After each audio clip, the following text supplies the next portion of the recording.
Hi everyone. Um, I'm actually bright and early, so I am going to put it up right after, and starting the morning with our keto and or our keto tea.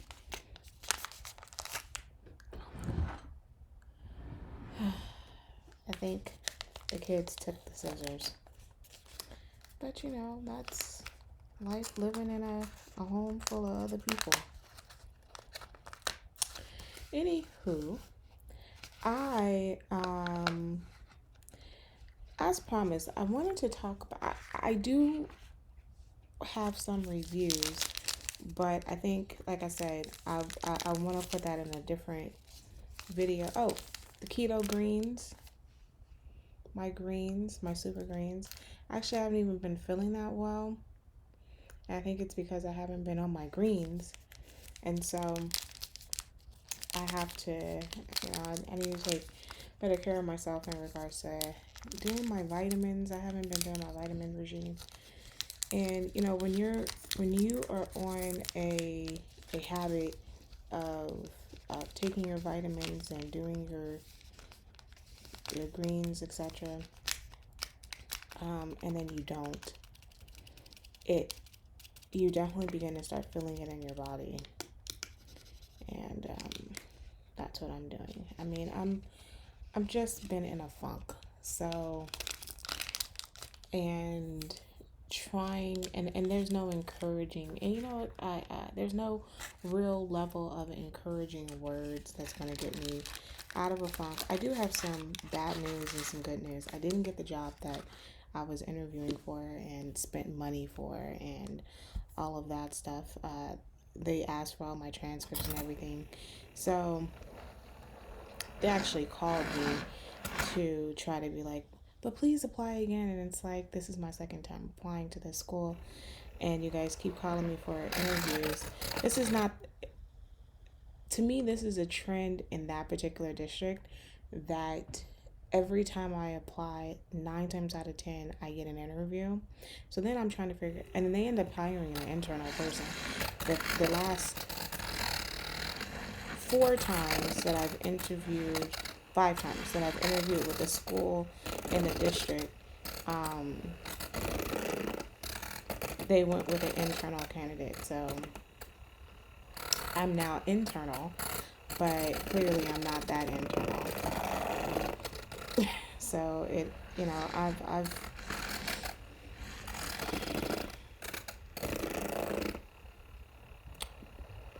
good news is that I have a 2 book deal, and actually for a nationally syndicated book that is a soft launch is supposed to be in November, a hard launch, a soft launch just in my local media market is in November, no, June of 2021, and the national market is supposed to reach by June of 2022. So I'm super excited about that, but that means that is so much work, and I'm trying to sit and think like how much work this is going to cost me. And I need to get to it because I have some deadlines in January, and I'm actually think I can meet those deadlines. Actually today, the first deadline is a book outline, and so I think I can meet that. I'm going to finish my book outline today. Like, I'm going to accomplish something today, because the last 4 days I've been barely accomplishing things. Like, I've got my grades out and stuff. Um, but I know I could do more.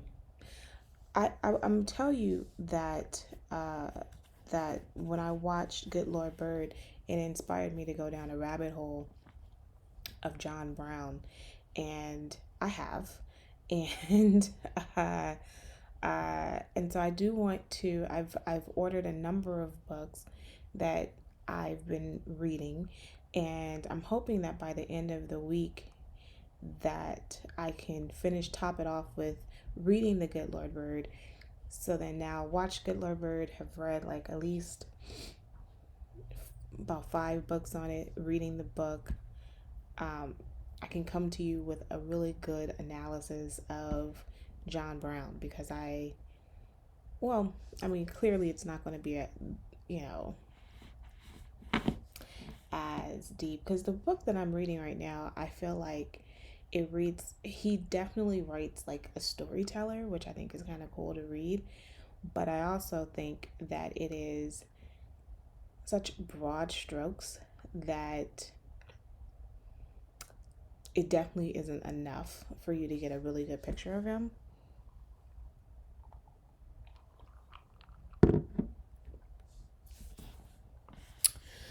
With that being said, let's talk about the book club. So I launched I think because I'm a part of 2 or 3 book clubs, and I was like, well, one of my suggestions was taken. I've spoken to you about one of the book clubs that I'm a member of, and I was like, this is not a good look. And so this, I hope I have it in the right order. So I decided, I was like, well, we can launch a book club, and so far I only have a couple members, but that's a good start. I appreciate it. And I'm so excited for what can happen. So the first book is Punching the Air, and it's by the 2 members of the Exonerated Five.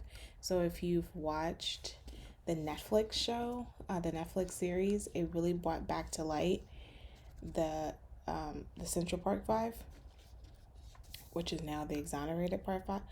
There are people who still believe that they did commit the crime, and it's like, okay, you believe that. And the Punching the Air is written like it's written in poetic prose. So this shouldn't be much of a hard read, even though it looks pretty big. And it's a kid's book. It's a young adult's book. And you know how I feel about young adults. A lot of these young adults books are not that young adult. The next one, so by the way, this is for January. The last Saturday in January is going to be the book club. The last Saturday in February, we're going to read This Is My America. This is also another kids book, young adult book.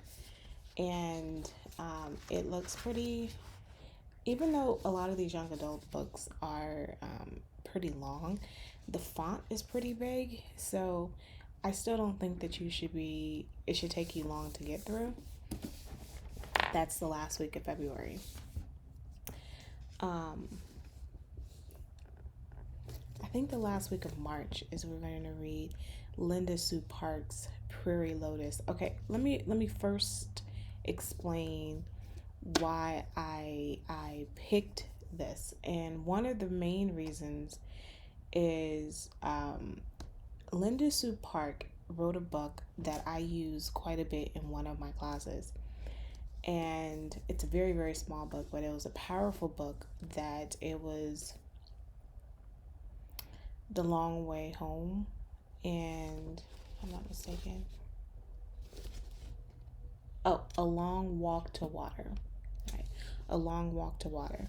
And it's such an itty bitty book. Like, I mean, it's 100 pages. You can sit and read it in 2 seconds because it is very, very big print, very, very small print. I mean, it is a very tiny book, and it's based on a true story. It's a novel that it's a historic novel.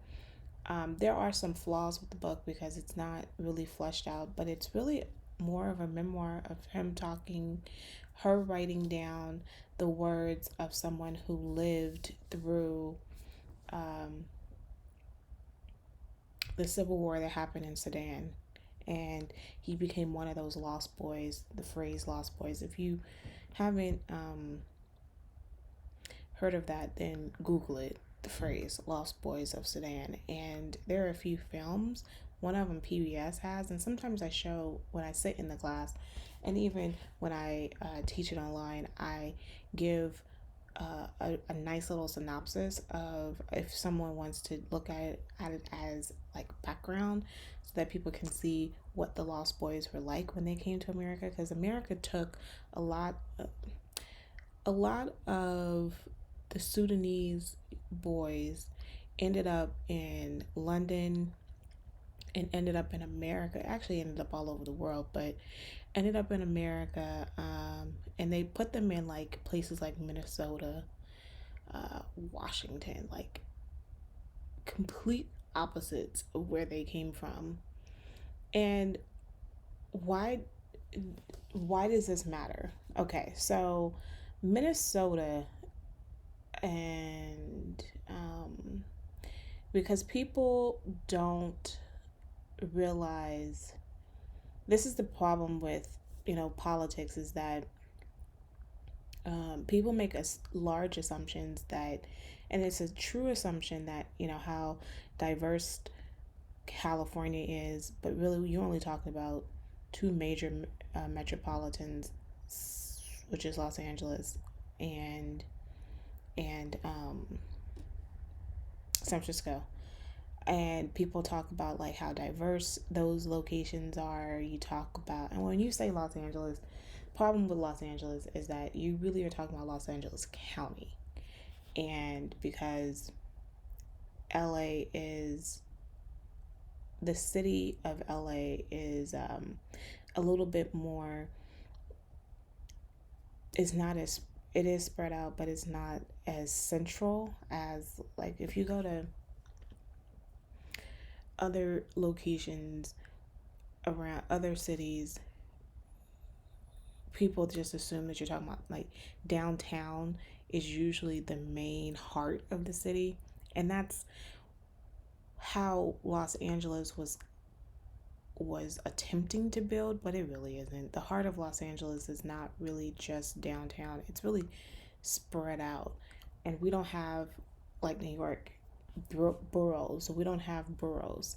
So it makes it a little bit more tough when you say, anyway, New York City is extremely diverse, but people don't realize that a lot of our immigrants, especially from Africa, is arrive in the Midwest. So when we talk about, so when you have a Donald Trump and other people make comments about immigrants, and people from the West Coast, we looking at them like, you don't know what you don't, we look down upon how they talk about immigrants, and that's because their immigrant population is there.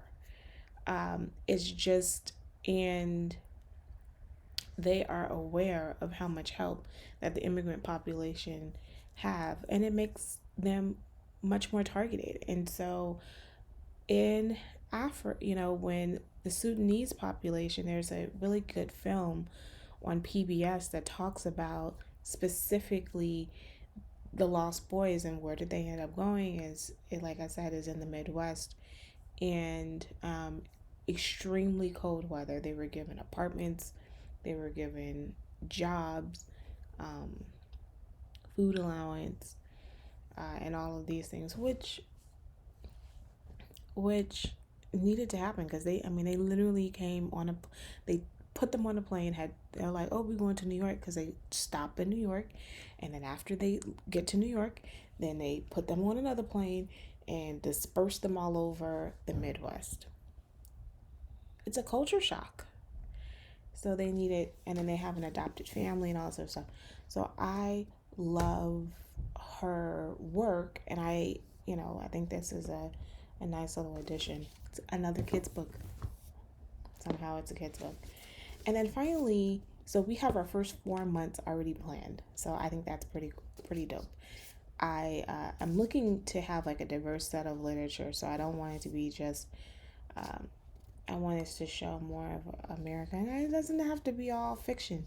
This is a nonfiction. Words no bars can hold, and I know this sounds strange to read, but this is the one book I did already read, and I found it's a short book. I read it on the plane. It's like less than 100. It's about 100 and less than 150 pages, and I was so inspired, and it made me really think about what is the purpose of education, like what are we doing. And so I'm looking forward to reading this book with you.